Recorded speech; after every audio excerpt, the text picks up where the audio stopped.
रूप में कार्य कर रहे आदरणीय श्री रघुवीर शास्त्री जी, आदरणीय जितेंद्र जी,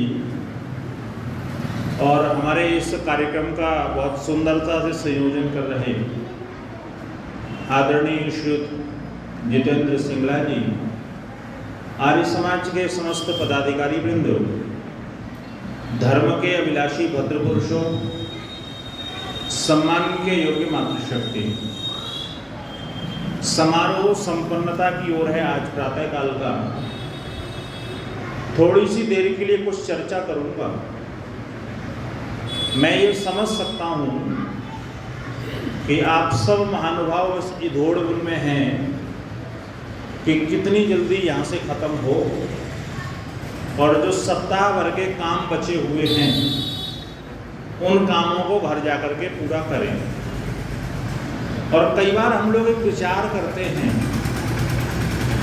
कि हमारी अवनति के जो बहुत सारे कारण हैं और एक वर्ग विशेष को जिसको हम इस पक्ष में धार्मिक आस्था के मामले में बहुत समृद्ध और संभ्रांत मानते हैं, तो वहाँ एक कारण आपको दिखाई देगा।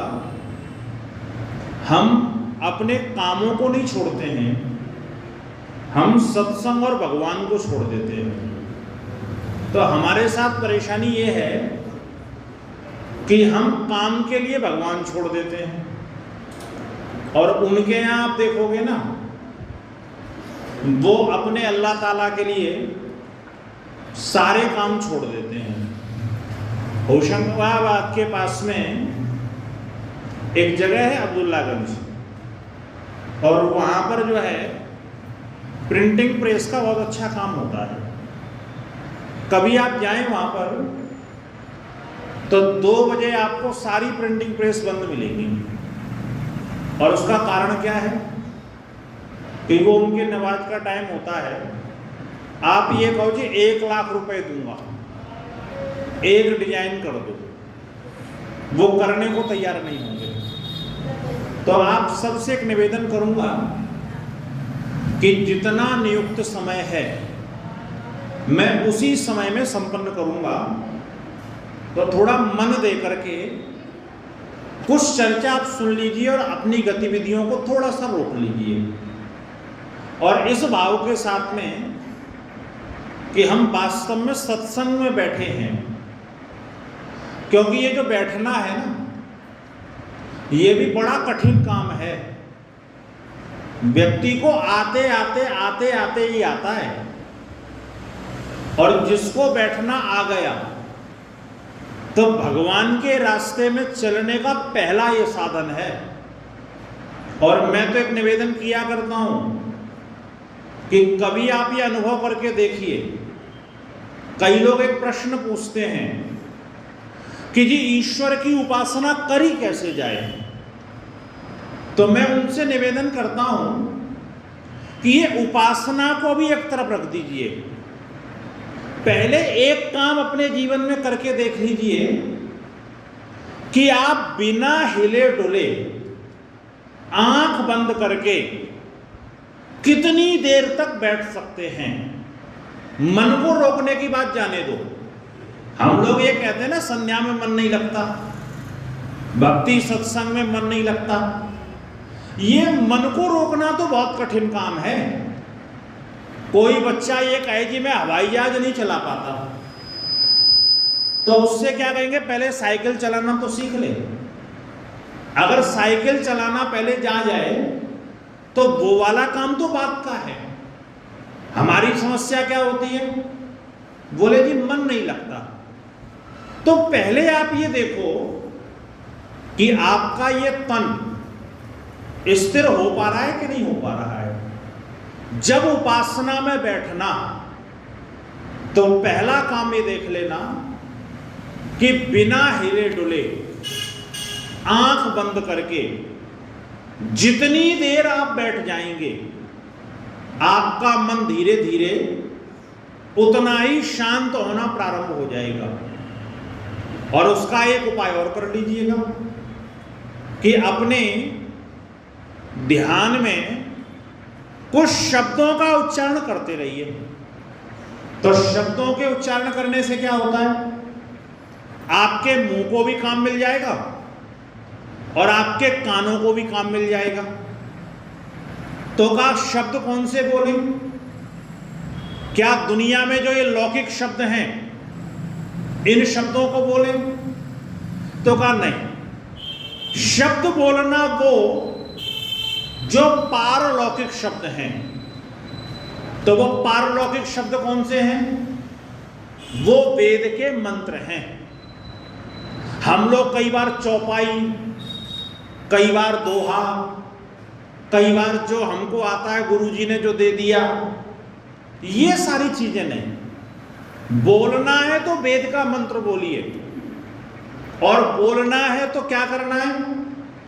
एक हमारी सबसे बड़ी समस्या ये है कि हम लोग जैसे ही बैठते हैं, हमने आंखें बंद की नहीं कि भिखारी की तरह भगवान से मांगना शुरू कर दिया।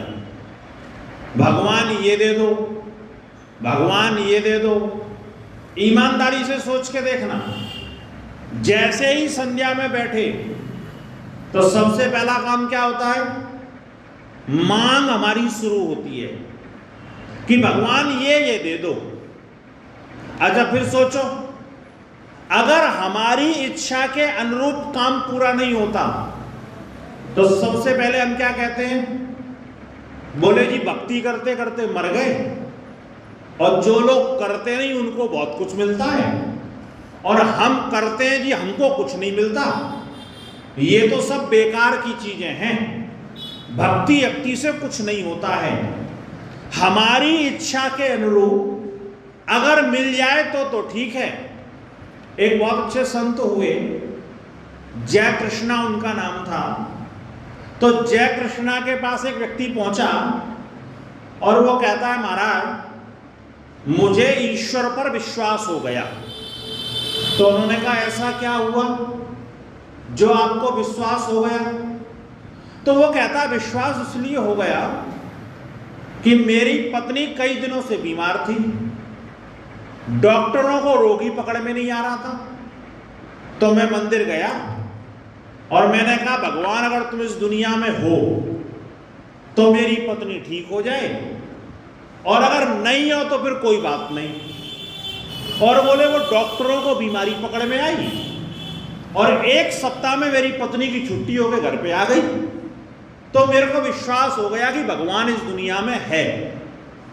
तो जय कृष्णा मुस्कुराए और उन्होंने कहा, बंधुवर ये तुम्हारी जो श्रद्धा और आस्था है ना, ये बहुत ज्यादा दिनों तक टिकने वाली नहीं है। तो उसने कहा, ऐसी क्या सी बात करते हो? मेरी पत्नी ठीक हो गई और आप कह रहे हो कि मेरी आस्था टिकेगी नहीं। जय कृष्णा ने कहा, रुक जाओ। अब 1 महीने के बाद वो फिर से आया और कहता, महाराज ये भाषण देना बंद करो। बोले क्यों? बोले ये भगवान कुछ नहीं होता, सब बेकार के चोचले हैं। बोले अब क्या हो गया? 1 महीने पहले तो तू आया था और कहता था दुनिया में भगवान है, अब ऐसा क्या हो गया? तो कहता, मेरे बेटे ने 10वीं के पेपर दिए थे और मैंने कहा, भगवान अगर तुम हो तो ये 3 साल से फेल हो रहा है, इस साल ये पास हो जाए, लेकिन भगवान है ही नहीं। तो वो 4थी साल भी पास हो गया। जय कृष्णा ने कहा, बंधुवर भगवान के प्रति तुम्हारा जो आस्था का केंद्र बिंदु है, ये केंद्र बिंदु धरातल पर नहीं टिका हुआ है, ये तो रेत के ढेर पर टिका हुआ है। जरा सी हवा चलती है, तुम्हारी आस्था डगमगा जाती है, तुम्हारा विश्वास डगमगा जाता है। ईश्वर की उपासना में बैठना, अपनी शर्तों पर मत बैठना। इसलिए मत बैठना कि ईश्वर आपके अनुरूप कोई कार्य करेगा, इसलिए मत बैठना कि आपको कुछ मिल जाएगा। स्मरण ये रखना, जो मांगने के लिए बैठते हैं, मैं निवेदन किया करता हूं, उनको बहुत ज्यादा नहीं मिलता है। एक मोटा सा उदाहरण मैं दिया करता हूं, आपने अनुभव किया होगा। आप चले जा रहे चौराहे पर, एक व्यक्ति कटोरा लेके आता है और कहता है राम के नाम पर, भगवान के नाम पर बाबूजी कुछ दे दो। तो ईमानदारी से उत्तर देना, भिखारी को अगर देना होता है तो जेब का सबसे बड़ा नोट देते हैं या सबसे छोटा वाला ढूंढते हैं?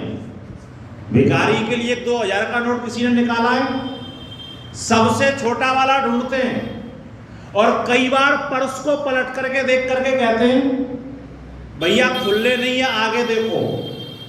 वैसे भिखारी बड़े होशियार हो गए, वो कह दिया करते हैं जी आप तो बंधा वाला दे दो, खुले हमारे पास बहुत है, आपको करके हम दे देंगे। लेकिन जब भिखारी को देना होता है तो जेब का सबसे छोटा नोट देते हैं।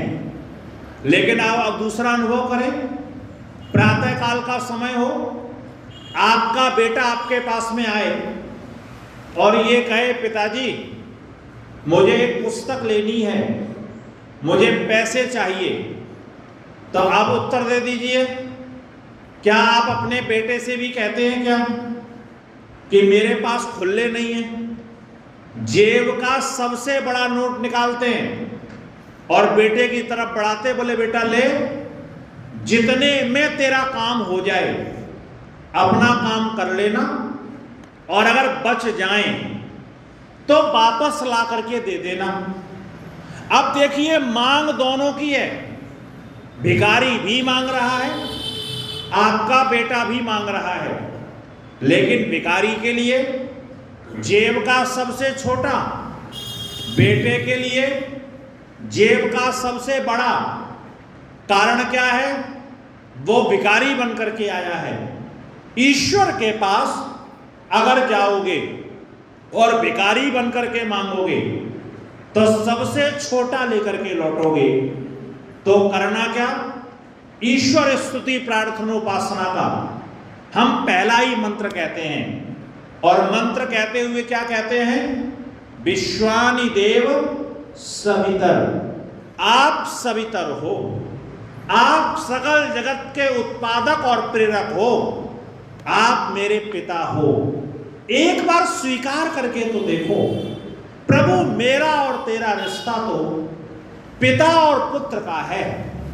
मैं भिखारी बन करके नहीं आया हूं, आप दाता हो, लेकिन मैं याचक नहीं हूं। मैं आपकी संतान के रूप में आया हूं, मैं आपके बेटे के रूप में आया हूं, और मुझे आपसे कुछ नहीं चाहिए, मुझे तो आप चाहिए।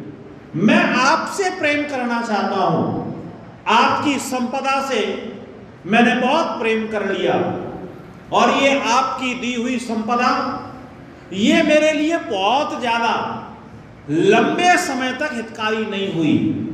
आपके द्वारा दिया गया ये स्वास्थ्य, आपके द्वारा दिया गई लक्ष्मी, आपके द्वारा दिया गया वैभव, आपके द्वारा दी गई संतान, आपके द्वारा दी गई आयु, आपके द्वारा दिया गया संसार का प्रत्येक पदार्थ, ये मेरे लिए कब तक रहेगा?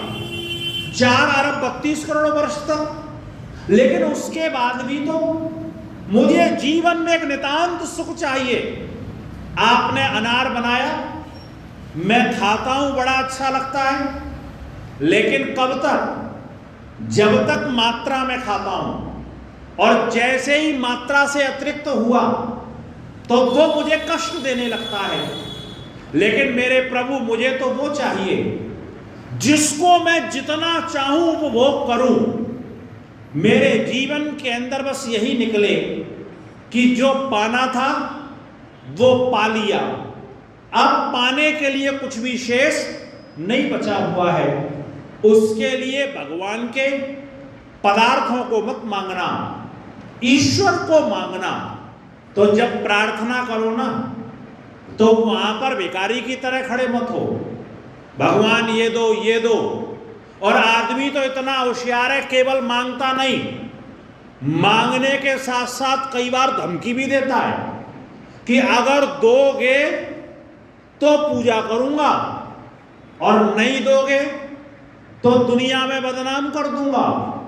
और कई इतने होशियार होते हैं, जैसे स्वयं लालच में काम करते हैं वैसे ही ईश्वर को भी मानते हैं कि प्रभु अगर आपने मुझे अच्छी बहू दिलवा दी तो 1 किलो लड्डू का प्रसाद जरूर चढ़ाऊंगी। अच्छा सोच करके देखिए, काम कितने का करवा रही है? अच्छी बहू चाहिए, और रिश्वत कितने की दे रही है? 300 रुपए के 1 किलो लड्डू की।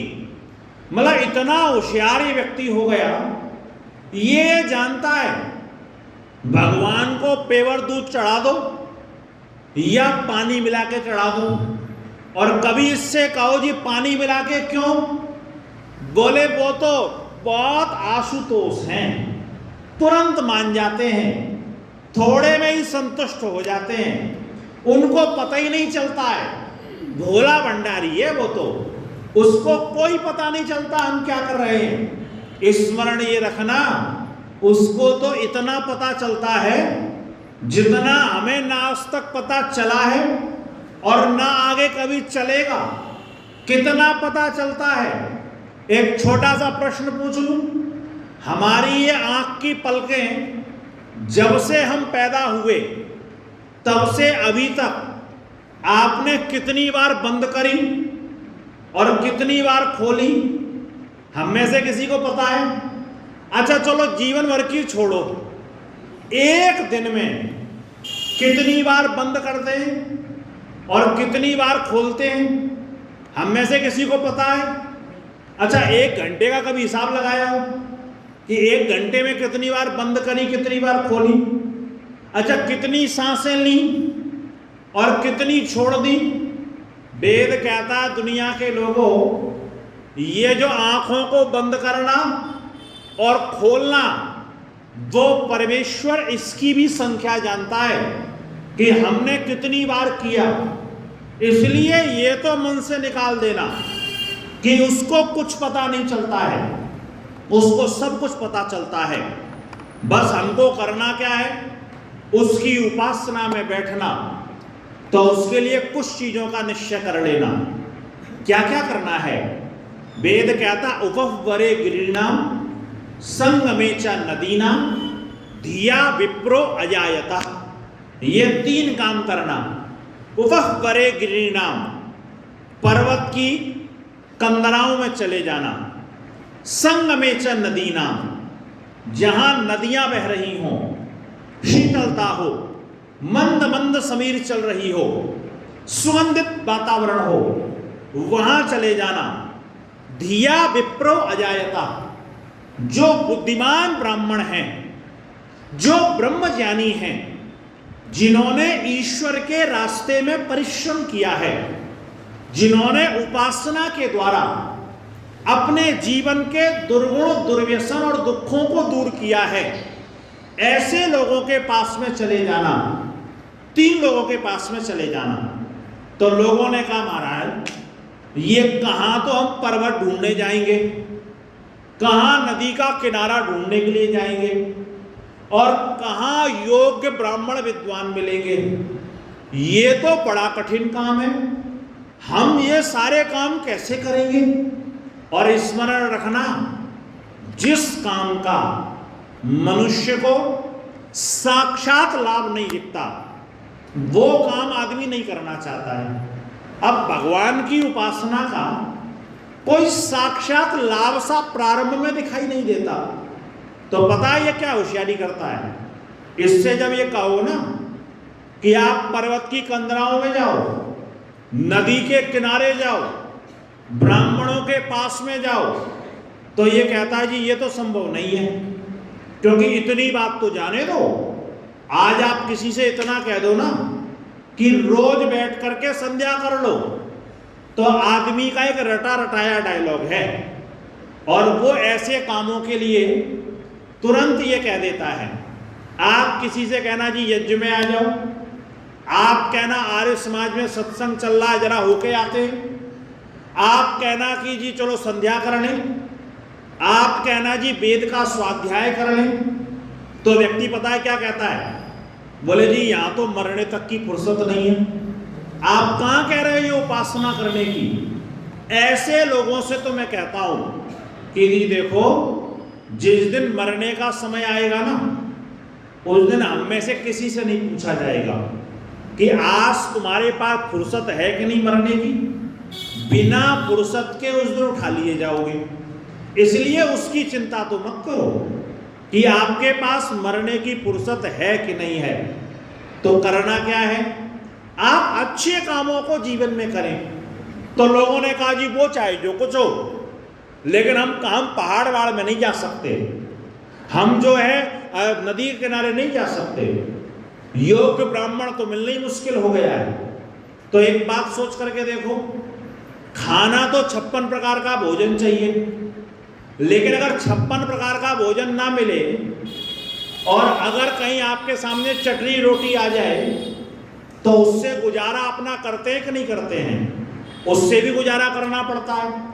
अब आपके पास पहाड़ ना हो, आपके पास नदी ना हो, आपके पास ब्राह्मण ना हो, तो आप क्या करो, आप अपने घर में कोई स्थान नियुक्त करो और ऐसा स्थान हो। और कभी आप जब घर बनाए ना, तो राजा भोज ने एक सम्रांगण सूत्र संग्रह करके एक ग्रंथ लिखा है। अभी वो प्रकाशन में तो नहीं है, केरल में एक पुस्तकालय के अंदर मैंने उसकी पांडुलिपि देखी, तो मैंने उसके अंदर जब सरसरी नज़र से देखा तो बहुत सारी चीज़ें उसमें लिखी थी, लेकिन एक चीज़ मेरे मस्तिष्क में स्थापित हो गई और उसमें ये लिखा था कि जब घर बनाएं तो वास्तु का ध्यान दें। वास्तु ये आज वाला नहीं कि खिड़की तोड़ के यहाँ लगा दो, घुसल खाने को उधर बना दो, पानी की टंकी उधर रख दो। वो कहते हैं कि ध्यान दो वास्तु का। तो वास्तु को परिभाषित करते हुए एक चीज वो कहते हैं कि जब आप घर बनाओ ना, तो उसमें कई प्रकार के कक्ष बनाना। अब दिक्कत ये है कि 2 BH का कमरा घर है, अब उसमें कई जगह कहाँ से बना दें?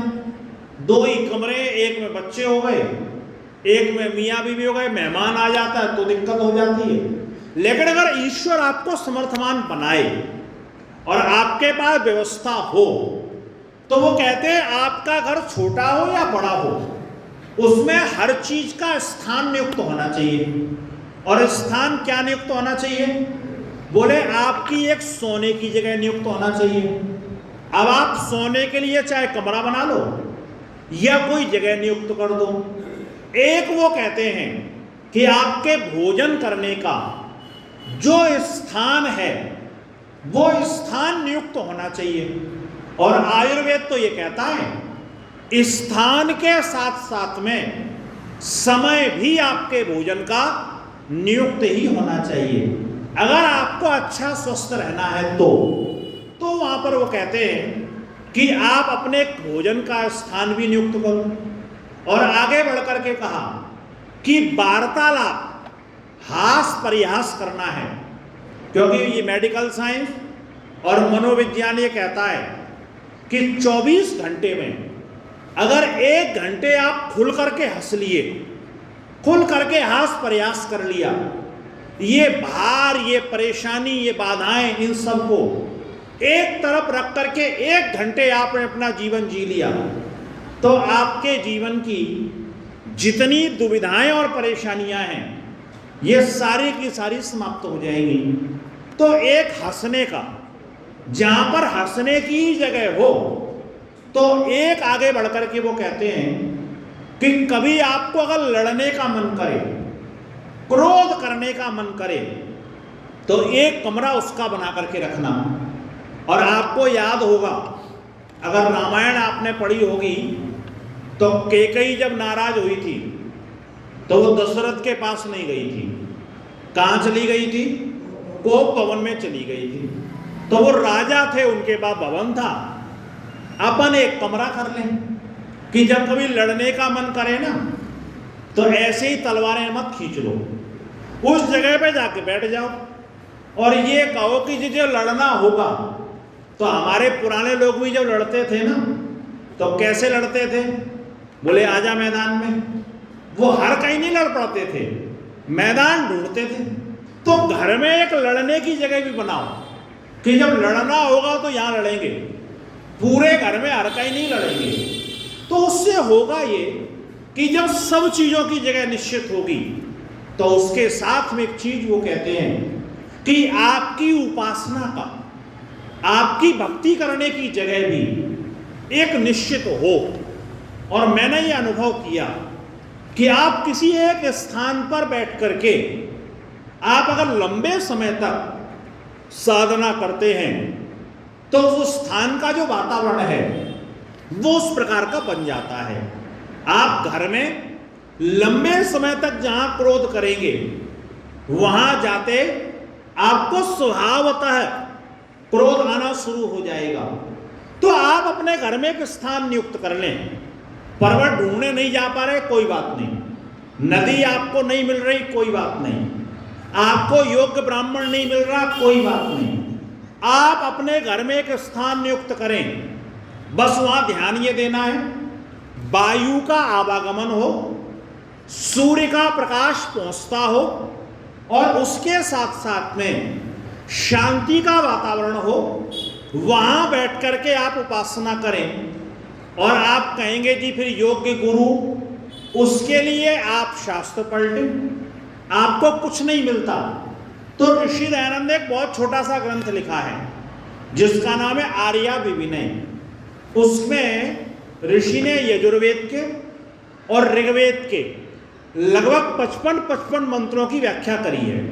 मतलब एक सप्ताह के हिसाब से तो रोज एक मंत्र ले लो, मंत्र को सामने रखो, उस मंत्र में हिंदी लिखी हुई है, उस हिंदी के हिसाब से आप चिंतन करना शुरू करो। प्रत्येक दिन एक मंत्र को अपने चिंतन का विषय बनाओ, उसमें 5 मिनट दो, 10 मिनट दो, जितना आपके पास समय उपलब्ध है उतना समय उसमें आप प्रदान करो। और उसके बाद में आप देखो आपके अंदर जो वो ऋषि ने बात लिखी है कि ईश्वर के उपासक के सामने पहाड़ जैसा दुख भी आ जाए वो उसको हंसते हंसते पार कर लेता है, और जो ईश्वर की उपासना नहीं करता है उसके सामने छोटे मोटे दुख भी आ जाए ना तो वो बेचैन और परेशान हो जाता है। इसलिए इस काम को आप करना शुरू करें, और जैसे ही आप काम शुरू करेंगे तो आपके जीवन के अंदर एक नयापन आएगा। मैं कहना तो कुछ और चाहता था लेकिन मैं दूसरी तरफ गया। जो कहना है फिर आगे कहूँगा, समय आगे इजाज़त नहीं दे रहा है, मुझे यहीं पर रुकना होगा। इन्हीं शब्दों के साथ आप सबका बहुत बहुत धन्यवाद, बहुत बहुत आभार। इति ओम।